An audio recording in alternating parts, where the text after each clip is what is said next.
Merhaba arkadaşlar, kanalımıza hoş geldiniz. Bugün sizler için iki harika oyuncumuz Hande Erçel ve Kerem Bürsin'den en güzel görüntülerini sizler için hazırladık.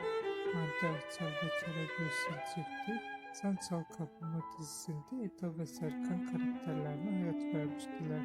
Onlar bu dizide sevgili olmuştular ve dizi bittikten sonra yollarını ayırdılar.